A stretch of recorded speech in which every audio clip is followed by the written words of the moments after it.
live from page 67.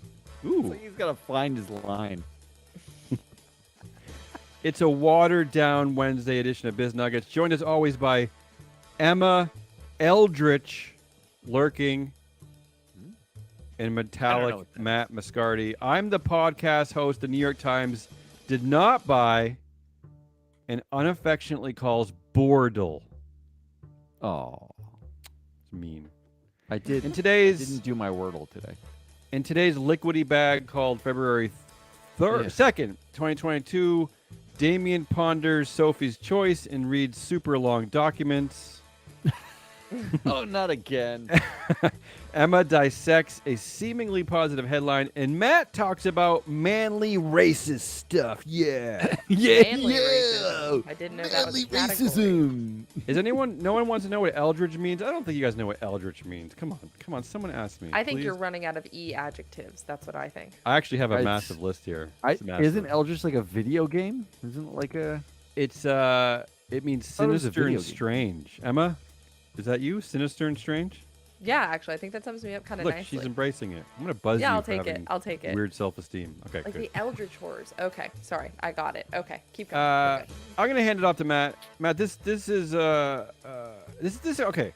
Before I even let you tackle this story, to me this is one of the bigger stories in our world. This is like the perfect crossover of all of our ESG woke data nonsense and pop culture.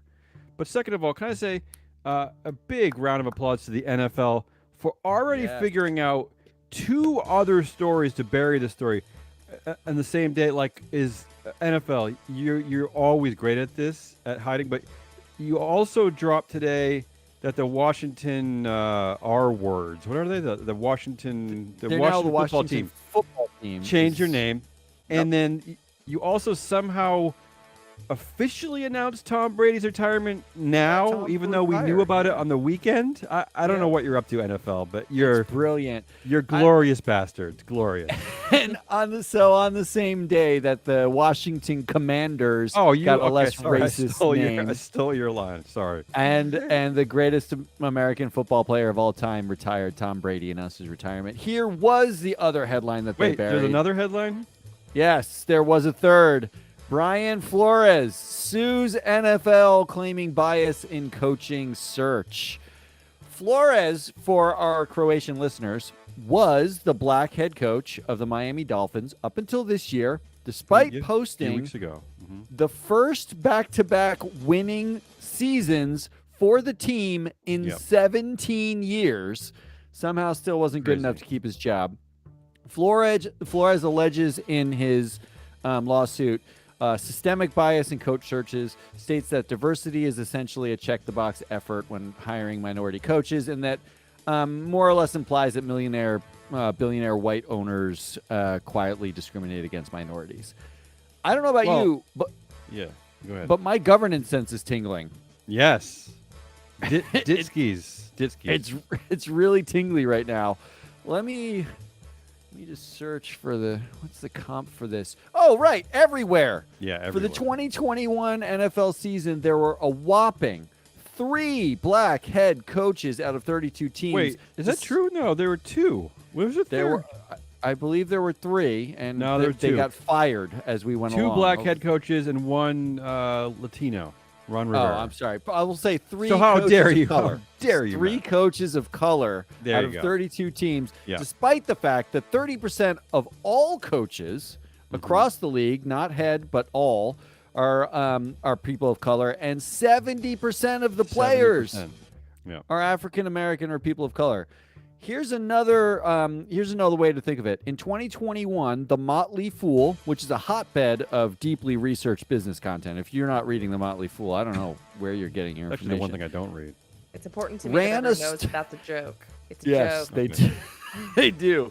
Ran a story in September titled, this is real, quote, Top Black CEOs of 2021. Okay. If you're wondering who the top black CEOs in the Fortune 500 are in 2021, you don't have to look that fucking hard. There are 4 of them. In fact, the Motley Fool article only highlighted 3. Oh. Despite the vast representation. Motley Fool. Yeah. Yes, apparently. Despite vast representation and what we know of employee pools, black directors make up only 4% of U.S. boards, and black CEOs make up less than 1% of Fortune 500 CEOs. Less than 1%. The NFL released a statement about Flores' lawsuit saying, quote, Damien pulled this is fantastic. Diversity is core to everything we do, and there are a few issues on which our clubs and our internal leadership teams spend more time. Just a few. I've identified the issue they should spend the most time on. It's diversity. You morons! You can't get anything with you. Like you can't. How can you say it's core to what you do? There are no people of color anywhere. And look, there's a very easy comp for them. It's called the National Basketball Association. Like, basically, right there, and they're doing this. They're doing a much better job of this. They actually have somehow other black people head coaches. That said, do not look to the NHL for well. any of your. Well, they have, go over that. you know, I mean, and I'm not joking here, but they probably have as many black players as there are CEOs in the Forbes 500. I'm not saying it's not a fair. Pretty close to true. It's not a fair comp here. Yeah. That's roughly true. But here, let's make this a board fable, okay, Brian? Because I'm gonna take your world, I'm gonna slam it into my world. Institutional investors. I think you just got a job for that quote. Yeah, that's a great. Institutional investors like BlackRock, the largest in the world, employ portfolio teams that are 90% white. We actually did a study of it right here on this show. Those white people then invest and help elect board members that are, on average, 85% white. There are approximately 4% black directors in the United States, according to a Harvard study. Those black board members, they said as part of the same study that more than 50% of them got the job because they knew another board member personally. That's how they got the gig. The same study showed that boards with no minorities tended to interview, on average, 0.2 people of color. That 0.2. I'm confused by stats like that. What is it? 20% of a person of color is what they actually brought in. I'm hoping the top 20%. Do you see where I'm going with this, Brian? The NFL, meanwhile, has 32 owners that are basically like a series of 80-year-old Calvin Candy portraits. They're old, white, socialist billionaires. Right. I have to admit, that reference went right over my head. Yeah, me too. Django Unchained. Django, come on. Quentin Tarantino. What do you mean Calvin socialist? Candy, How are they socialists? Explain that again. I have seen that movie. Oh, Candy. Sorry, I'm good. Yes. I'm all caught up. How are they socialist? The NFL, so billionaires actually love socialism because billionaires, there are only 32 teams, and whenever they strike a deal as a league, they spread the money no matter how good your team is. So your team makes a lot of money, some other team doesn't make as much money. You have to share your money with that team. Therefore, the billionaires all continue to be billionaires. Yeah. Everyone wins in that situation. Somehow the billionaires absolutely love it. It's socialist in baseball. It's socialist in football. It's socialist in soccer. It's socialist everywhere. They love socialism. Actually, soccer's not really socialist, but they love it in this country. Only if it applies to billionaires. But the NFL is like a billionaire chain massage in that way, okay? It's all about who you know to get in, and pretty much all they know are white people. While the Rooney they're Rule... surrounded by black people, though. What are you talking about? Not the billionaires. That's true. Well, the Rooney Rule was mandated that you have to actually interview for your head coach or GM position at least a pitiful one minority. Just find one person who is not a white person. The studies have shown that white candidacy bias may have decreased, but hiring bias hasn't. It's all still who you know. Other studies show that actually, because a lot of coaches tend to be ex-players, player position bias plays a tremendous role in hiring coaches because there are fewer black quarterbacks who tend to end up being coaches. Basically, you are correct, Brian. Systemic racism is literally everywhere. That's how you end up with the same percentage of black head coaches as black CEOs on the Fortune 500. Yeah, Matt, it's happening right now in Houston. Reports are that they want to hire a 20-year backup QB, a white guy named Josh McCown, who has no coaching experience, but just like they love hanging out with the dude in the locker room. Love that guy. His that space guy's cowboy penis jokes are amazing. Really good, really good. And meanwhile, Colin Kaepernick somewhere is wondering when he's going to get the call to finally play quarterback again, 10 years after kneeling. Well, Brian, Colin's new friend at least. Here's your lawsuit is amazing, and it will fail miserably. Oh, don't say that. I don't think It so. will. That's so mean. It will. So here's my offer. Yeah. Join us at Free okay. Float Media. I'm ready. Yeah. You can come back to the Patriots and coach. I'm happy. We'll root for you forever. But why not join Free Float Media in our conquest of governance diversity fails? Just give it some thought. That's all I'm saying. That was the big story today coming out of the NFL. In fact, Matt, I can help you with that. I can help lure him in with my next story. Ooh, teaser. It kind of relates in some weird way, maybe because this is what our company does, but forget that part. And I'm going to apologize in advance. Look, I don't typically like to read such long-winded quotes. You should just stop there, right? But these are so genius to me. They're so horrible, and I spent so long in this court document that I don't care. I'm going to do it because I don't think anyone else is going to read these quotes. I have to. I have to do it. Here we go. The headline: Stacey Macken sued BNP Paribas for sex discrimination and victimization after finding a witch's hat on her desk. Weird. This is 21st century. What we're talking here. This happened in London. It was in Salem. And I want to make sure I point out it's London, not Paris, because I just want to point it out. Here we go. A UK court accepted her claim and awarded her nearly $2.8 million in damages. The judge said she increased the damages because BNP failed to adequately apologize to Macken. So there you go. There's a reason for apology right there. No apology. Wow, apology tour fail. Yeah, Macken told the court she was subjected to disparaging comments from male colleagues. In her witness statement, she described how one of her bosses regularly dismissed her with the phrase, "Not now, Stacey." The phrase was used so regularly that it was picked up by other colleagues and appeared in group messages, according to an earlier ruling. So it was that earlier ruling that got me all excited. That earlier ruling was about equal pay. That's what this is what the case is about. And I couldn't resist, so I spent the good part of my morning in Stacey's 98-page employment tribunal. Oh, Jesus. No joke. I think I read the whole damn thing. Here are my takeaways. I got 3 takeaways. First of all, that's a really shitty clickbaity headline, Business Insider. This court document is broken into 452 different sections. The part on the witch's hat merely comprised sections 70 and 71. So let's be fair. Wow. Yeah, right. It did sound weird. $2.8 million for a witch's hat does not sound correct. And now let's fast forward to the absurd, like and this is where it relates to Matt's story with the NFL with this pointless Rooney Rule. Check out this gem of a quote I found in section 226. I shit you not. From Stacey's previous shithead manager. Wow. This is in response to being asked about the comparison between Stacey and her male colleague who got lavish with high salaries and bonuses despite being basically the same worker other than his space rocket male appendage. Here's what the manager said. This is the actual quote from this court case. Remember, being asked about the differences. Absolutely.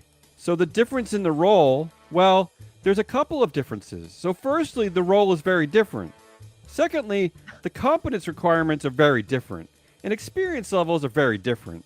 And when you look at the background and experience of them, I think that shows, and it also shows in previous, if you look at compensation history, there's not just been a difference of being, there's a difference a long way. So in my mind, yes, the roles are very different.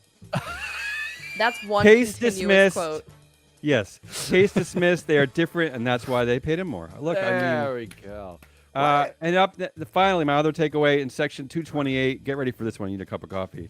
The same shithead manager was asked whether he had told Stacey that she had been given a pay raise to, quote, close the gap between genders. Here's his actual response. Bear with me. It's long, but I got to do it justice. Here we go. Fair enough. Actual can you do it in a British accent? No, I refuse. I can 100% categorically say I wouldn't, because that phrase, it's just not what I would say, period. It's nothing to do with it's just that I wouldn't use an expression like that because it's just not in my DNA. So no, 100% not. I wouldn't. But what we said is exactly what we were advised to say by HR, which was very public, that we looked at equal opportunity pay across a number of spectrums. And it wasn't just gender. There was junior talent because there was, we consistently, and this is no shock, it's public information, I'm sure, received feedback that there were gaps in salaries. And, it's very interesting to share. And this is just my personal feedback that in every organization I've worked at previously, we've just had grids. So I never discussed pay. It was easy, right? But no, look, it's actually, to be clear, and I know this is taped. I'm not that stupid. I'm not that stupid, right? So you cannot say something like that. So why would you? Could we have said that we were looking at equal opportunities and then shared what that may consist of? Of course. But that's not, I don't believe there's anything wrong with saying that. I want to say two things. First of all, go ahead. Just to clarify, Damien was not stuttering over. No, this is a real quote. That was verbatim. Those were line for line what was said. Okay. And number two, Stacy, your lawsuit was moderately successful, but you are not going to get rid of systemic bias against women. So I'm going to extend you an offer. Join us. Oh, at I like Free it. Float Media. Join us. You and Brian and Emma and Damien and Ari and I can fight the powers that be with ridiculous snark. This is what we offer. So join us. And can I just say, I don't know if you ever worked in a corporation, but in the break room of every corporation is 8,000 annoying posters, right? People. Posters describing your rights and whatnot. How about this for the section about your right to equal pay? Can we just post these quotes to show how much bullshit it is? It is just utter bullshit that there's not equal pay across every. Let's job do line. that. I'm just saying. I feel like that's All right. correct. I'm Damien, done. I have to congratulate you. When I pulled this headline this morning, one, didn't think you were going to choose it, and two, Hey. you really exceeded my expectations with it. Thank you. Those quotes, you were right. I was took me a skeptical while. about these quotes, and they were gems. You're right. In a perverse way, I was actually quite excited, like around section 226 when I found this shit. I was just like, oh god. I think we should play act the conversation that was actually had, like between the prosecutor and the manager. I think it needs a whole, All right, let's move on to something a little more uplifting. Here's the headline. From you? Lame. I know, from me, shocker. Here's the headline. Native American tribes reach $590 million opioid settlement. Yay! Yeah. Sounds pretty good. So 175 Native American tribes sued Johnson & Johnson, AmerisourceBergen, Cardinal Health, and McKesson for their role in the opioid crisis that hit indigenous communities particularly hard. There was a study that they cited in 2015. The overdose rates were highest for Native American populations out of all American populations. So this money is going to go a long way for those communities. And here's the good news. All 574 federally recognized tribes will be able to participate in the settlement even if they didn't sue for opioids. So even if they don't have anything involved in the legal system, they can still participate and get some of the money from this settlement. And the money from the suit collected by the tribes is required to be used to manage the impacts of the opioid epidemic. The deal will move forward when 95% of the tribes with lawsuits against the four companies have agreed to the terms of the settlement. That's all good news. Here's the bad news. Per usual, the monetary restitution is a drop in the bucket for these companies. Johnson & Johnson has to pay $150 million over the course of 2 years, and they made $61 billion in 2020 alone. The three distribution companies have to pay the leftover $440 million over the next 7 years, and AmerisourceBergen and Cardinal Health both made almost $7 billion in 2021, while McKesson made almost $13 billion. It's not particularly impressive when you line it up to how much they really make. Yeah, Matt. I'm trying to do the math really quickly. Populist math time. Well, It they're does taking feel like populist math. take That's my 15% category. out for legal fees. That's a piece Is of this a information that was settled dropped in the New case? York Is Times this article. the first? Is this the final amount? This is if 95% of the tribes that are currently legally involved sign off on it, then yes, that is the final Okay. amount. So, the other piece of bad news is that if the settlement is approved as expected, Johnson & Johnson has already stated that the deal is not an admission of wrongdoing. Translation, we are going to throw some pocket change at the problem and then waltz around saying we did absolutely nothing to contribute to the opioid crisis we are obviously partially responsible for. So, we need to we highlight like the that settlement, in general. but it's tough. We should highlight that in general because corporations are famous for paying big fines, for getting in trouble, but for never admitting wrongdoing. That's their big thing. No, they'll only pay the money if they get off scot-free. That's like part of the implicit deal. That's all Here's I got. the fun part to settlements. And this is as I am not a tax lawyer, but as I understand them, when you receive the money, that is a taxable event to you. When you pay the money, that is tax deductible. Oh, God. Oh. That is... You made it even worse. Thank you. I can make everything worse. Yes, I'm sure neither one of you know the answer to this, but do all these tribes have the same tax we have? I mean, some of these are like sovereign. They have some of their own sovereign rules, right? When it's a tribal nation, there may be no tax implications for them, but for the company paying it, Do we before we get the hell out of here, Emma? Because I'm scrapping my last goofy story about Tesla because it doesn't fit into these three stories. Sorry, Tesla. Do we know how many people this actually reaches? Like, how many people are we talking about in 175 Native American tribes? So the tribes get to be, it's as small as a literal handful of people and as big as 45,000. Right. Wow. Yeah. Okay. So it's a big variable in terms of how many people. So good, like $9 a person for lifetime of problems. If you split it, if all 574 tribes decide to take part in the settlement, then if you split it completely evenly, regardless of how many people are in the tribe, each tribe would get like $800,000 ish to contribute to their opioid resources. Oh, I see what you're saying. Okay, so only 175 tribes sued, but 574 all get to partake in this. Correct. Right, exactly. Yes. All right. Wow, it's Get us like out of here, lawsuit day here at Business Pants. Yes, it is. I have one last thing to say to the tribes. You won, but honestly, you're going to get like $8 and it's not that great. So I have another offer. Join us here at Free Flow Media. Here's the issue with your strategy. If you keep shitting on their lawsuits, why would they want to come work for us? I'm not shitting on it. I'm saying let's make systemic change here with snarky governance. In addition to the great work they're already doing. That's my final statement on it. Get us out of here, Matt. That's Emma Lurking final statementing me. And that's Damian Rollis. I'm Matt Muscardi. This was the longest set of business nuggets you've ever heard, but it was important. If you want more business nuggets, sort of like this, but hopefully shorter, tomorrow, Thursday. It'll be shorter. Come back. Get us on the live stream. Get us on Apple and Spotify and those places. Otherwise, come on Friday for the good game with Emily Chu of Morgan Stanley / Calvert on our fancy expert time. Emily's going to join us, and she's going to tell us how stupid we actually are. We'll see you